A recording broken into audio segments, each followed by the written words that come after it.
Buenos días, profesor. Buenos días, compañeros. Con mucha alegría voy a exponerles el trabajo monográfico al que me he dedicado estos meses, que lleva por título La reafirmación de la carne frente a los presupuestos antropológicos de las gender theories desde la obra de Fabrice Adjah, que es un filósofo francés, hijo de judíos de origen tunecino, maoístas ateos de mayo del 68, convertido al catolicismo.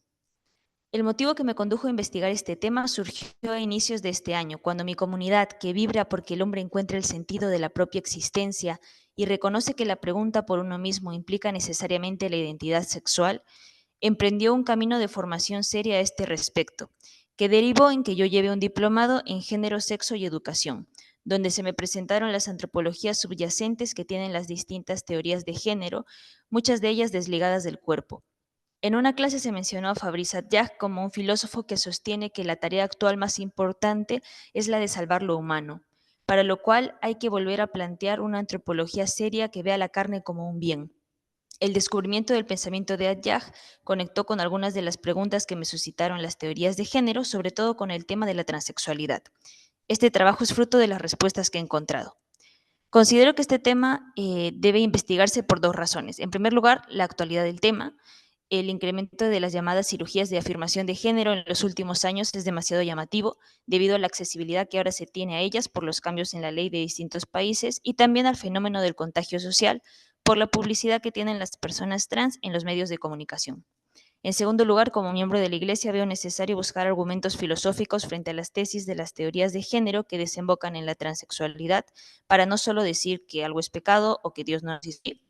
Hay que ir más allá de tan solo apelar a lo divino para poder entrar en debate con los abanderados de las teorías de género que suelen ver la religión como algo obsoleto y opresor de la libertad absoluta del sujeto. Ahora bien, para entender el contexto de esta investigación, hay que situarnos en la era en la que nos encontramos, en la posmodernidad, que ha roto con la modernidad. Del sujeto fuerte moderno, capaz de conocer de modo absoluto, universal, autónomo y libre, se pasa a uno débil y fragmentado, producto cultural, producto del lenguaje.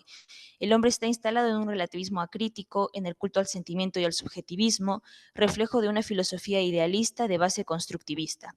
Esta sociedad es la del espiritualismo tecnológico, en la que el cuerpo es algo obsoleto, inservible y molesto. Frente a esta situación, Adjah se define como un materialista que cree en la gran razón del cuerpo, siguiendo a Nietzsche. Dice estar del lado de la carne, reconociendo el espíritu que se da en ella y yendo así contra todo dualismo. Del encuentro con esta perspectiva novedosa ha surgido la pregunta que da pie a esta investigación. ¿El pensamiento sobre la carne de Fabrice Adjah puede ser una refutación válida a los presupuestos antropológicos de algunos modelos de género? Y para poder llegar a una respuesta, este estudio tiene como objetivo general interpretar el concepto de carne que Adjah desarrolla en sus distintas obras, buscando en el profundo recorrido que él hace argumentos capaces de refutar los presupuestos antropológicos que subyacen en distintas teorías de género. Por lo tanto, no solo me limito a la exposición del pensamiento de Adjah sobre la carne, sino que me enfoco en construir una argumentación lógica y coherente que explique cómo llegué a vincular su pensamiento con distintos puntos de las teorías de género, logrando así una interpretación particular y novedosa. Esta investigación se ha estructurado en dos capítulos. El primero se titula La crisis de la carne que subyace en algunos modelos de género y está dedicado en un primer apartado a explicar la crisis que se vive en este cambio de época, descrita por Fabrice Adjah en sus distintas obras, centrándose en la crisis de la carne, que él no llama con ese nombre específico, pero se deduce de su pensamiento. Hoy la humanidad enfrenta una crisis existencial que antes se limitaba a la muerte individual, pero hoy se proyecta hacia la posible muerte colectiva, ya sea por la degradación ambiental o por el armamento nuclear. La posmodernidad está marcada por el fin de las utopías y el desencanto por el progreso. La ciencia, antes fuentes de certeza, ha perdido su autoridad y ahora el conocimiento es percibido como algo relativo y probabilístico. Esta crisis también se refleja en el rechazo de los grandes relatos humanistas de la modernidad, los cuales fracasaron en su intento de lograr una mejora social y política. El hombre posmoderno se enfrenta a una visión nihilista de la existencia, con una creciente angustia por la aniquilación colectiva que se ve reflejada en el hedonismo y el relativismo. La crisis es también metafísica y antropológica, manifestándose en diversas formas de rechazo a lo humano, entre las cuales Adjah critica sobre todo el tecnologicismo, que reduce al cuerpo humano a una máquina y propone un futuro en el que el hombre se convierte en cyborg, siguiendo la lógica del eugenismo y la ingeniería genética. Así, la posmodernidad se convierte en una era de desmaterialización donde la principal crisis es la pérdida del sentido de lo humano, cuya causa radica en el menosprecio cada vez mayor de la carne en favor del espíritu. El segundo apartado de este capítulo se analizará cómo esta crisis se observa claramente en las distintas teorías del sujeto que tienen algunos modelos de género. Con ese fin se mencionará solo aquellos modelos cuya teoría del sujeto desprecia lo corpóreo, haciendo una puntualización importante al inicio, dejando claro que no todos los postulados de las teorías de género acerca de la persona son erróneos, ya que muchas de sus propuestas han ayudado a ampliar el horizonte del valor de la persona. Pero hay presupuestos que se basan en corrientes filosóficas cuya visión del sujeto ha contribuido a la crisis de la posmodernidad, que es la muerte del sujeto. Estas teorías pueden ser sistematizadas en 6 modelos de género, aunque esto suponga una simplificación, a partir del enfoque desde el que se aproximan al sujeto y de cómo entienden la relación entre sexo y género para la formación de la identidad. Estos son el modelo esencialista, el marxista, dentro del que se encasilla la Escuela de Frankfurt, el modelo existencialista, el Foucaultiano, el psicoanalista y el personalista de la igualdad en la diferencia. Pero yo no me adentro en el primero porque es una idea muy básica que ya casi nadie sostiene, ni en el último porque la propuesta de Jack coincide con ese enfoque, así que no hay una réplica a este. A través de este recorrido se constata la disolución del sujeto y el desapego a la carne. El segundo y principal capítulo se titula La reafirmación de la carne y está centrado en la visión positiva que Jack tiene de ella, para lo cual se profundizará en las distintas características de la carne que él ha desarrollado y se las pondrá frente a los puntos clave de algunos modelos de género en los que se defiende la desvinculación del cuerpo y el espíritu, del sexo y el género. El primer punto es la verdad como carne atrayente. Y frente al cuerpo como dato mudo que no dice nada de nosotros mismos, Jack ve la verdad como una carne atrayente que seduce tanto, dice, como una mujer desnuda.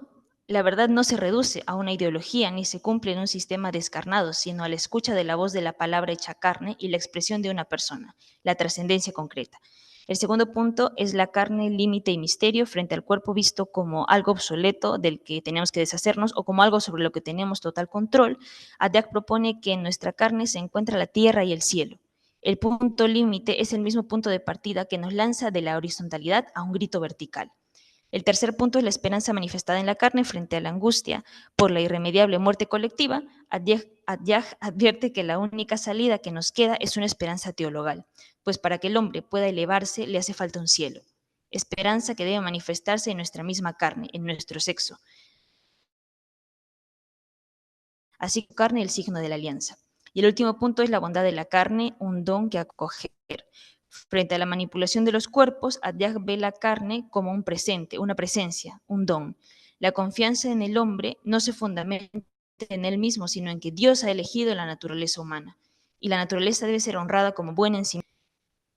Y bueno, la principal conclusión del trabajo es esta: frente a la crisis existencial y antropológica de la posmodernidad, caracterizada por la desvalorización de la carne y la desvinculación entre cuerpo y espíritu presentes en ciertos modelos de género, la propuesta de Jack se presenta como una visión positiva de la carne, entendida como un don que expresa la verdad, el límite, el misterio, la esperanza teologal, reafirmando la importancia de reconocer la bondad y el significado profundo de la naturaleza humana en un mundo que busca desmaterializar lo humano.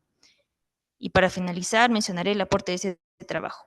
Si bien Jack ha desarrollado ampliamente su modo de entender la carne desde distintas aristas, él ha planteado su perspectiva sobre todo frente al transhumanismo, una cuestión principal para él junto con la cuestión del fin del mundo, y no frente a la cuestión del género.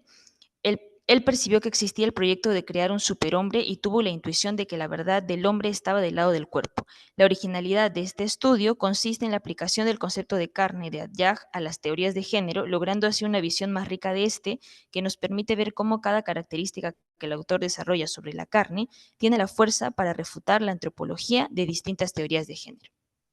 Muchas gracias por su atención y ahora doy paso a mis comentadoras.